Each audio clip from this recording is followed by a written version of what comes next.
Right now, somewhere in your house, there's a roll of paper that's more essential to your survival than your phone, your car, or your Wi-Fi. And yet, for 99% of human history, if you needed to wipe, your options were a shared sponge on a stick, a corncob, or a page ripped out of a book you were still reading. Today, I'm telling you the disgusting, hilarious, and surprisingly cutthroat story of how humanity went from seashells to soft, quilted comfort, and why one company almost lost a legal war over the right to make you wipe with perforated paper. Let's set the scene. Before the 1800s, wiping was a full-contact sport with whatever nature, or your social class, provided. Wealthy Romans got the luxury option, a communal sponge on a stick called a tersorium, soaked in a bucket of salt water or vinegar and shared between multiple bathhouse visitors. Meanwhile, the ancient Greeks used broken pieces of smoothed ceramic pottery called ostraca, essentially wiping with pottery shards, and early Chinese communities used a wooden spatula wrapped in cloth.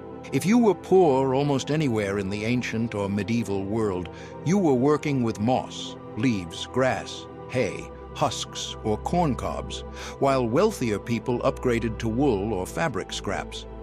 Here's a detail most people skip. Bookstores in medieval Europe would often find their stock missing pages, because loose paper from old books and newspapers was quietly being recycled for hygiene use once paper became more available in the 16th century. Here's a fact that surprises most people. Toilet paper isn't a 19th century Western invention at all.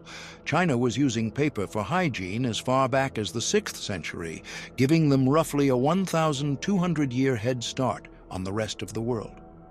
By the late 14th century, the Hongwu-era imperial court was having massive 2-foot by 3-foot sheets of perfumed paper manufactured exclusively for the royal family, a status symbol so exclusive that regular citizens had zero access to it. This was the world's first luxury bathroom product, decades before Europe even figured out paper could be used for anything but writing. By the 1700s in North America, people were still using corncobs and seashells. By the 1800s, farm families were tearing pages out of the Farmer's Almanac and the Sears Roebuck catalog, both printed on soft paper, delivered free, and conveniently punched with a hole in the corner for hanging in the outhouse. The Sears catalog becoming America's default toilet paper is one of the most bizarrely practical product hacks in retail history.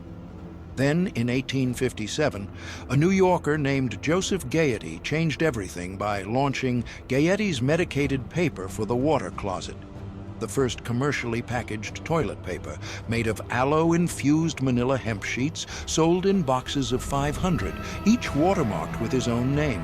Here's the twist. It was marketed as a medical treatment for hemorrhoids, not a hygiene product, because nobody wanted to admit they needed help wiping. And it flopped commercially for exactly that reason. The real game changer came from the Scott family. In 1867, brothers Edward, Clarence, and Thomas Scott started selling toilet paper from a literal pushcart in Philadelphia, and by 1879, Edward and Clarence formally founded the Scott Paper Company. Around 1890, toilet paper finally started looking like what we use today, perforated sheets on a roll. Seth Wheeler is credited with patenting the perforated roll concept, and by 1925, Scott had become the world's leading toilet paper manufacturer. Here's a detail worth spotlighting. In Germany, a company called Hackler got so uncomfortable with the cultural taboo around the product that their entire ad slogan was literally, "Ask for a roll of Hackle if you don't want to say toilet paper." An entire marketing campaign built around avoiding the word toilet paper. Once the taboo started breaking down, toilet paper turned into a genuine innovation arms race. 1935, Northern Tissue invents splinter-free toilet paper, solving a problem so common that splinter-free became an actual advertised feature people cared about. 1942, St. Andrew's Paper Mill in England debuts the first 2-ply toilet paper, making it softer and more absorbent. 1954, colored toilet paper makes its debut, kicking off a bizarre decade of boutique bathroom tissue.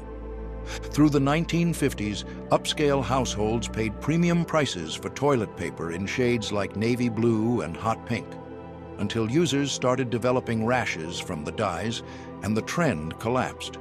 1964, perfumed toilet paper hits the market, and by 1973, manufacturers begin the modern race towards softer, stronger, more absorbent paper. The race that's still going on today. The rise of flush toilets and indoor plumbing in the early 1900s is what truly cemented toilet paper's dominance, because older wipe materials like leaves, moss, and catalog paper were clogging pipes and had to be phased out. Toilet paper isn't just a hygiene product, it's a byproduct of the plumbing revolution. One invention created demand for the other, and even today, much of the world still relies on bidets or water-based cleaning rather than paper, which makes for one of the more interesting global divides in modern hygiene. So, next time you grab that roll without a second thought, remember, you're holding the end result of a 1,200-year global rivalry between emperors, hemorrhoid cream salesmen, and a family of brothers pushing a cart through Philadelphia. If this video just made you appreciate your bathroom a little more, smash that like button. It genuinely helps this channel keep digging up weird history nobody else covers. Drop a comment and tell me, are you team toilet paper or team bidet? And if you want more deep dives into the strange origins of everyday objects, hit subscribe and turn on notifications, because next time we're covering something even weirder.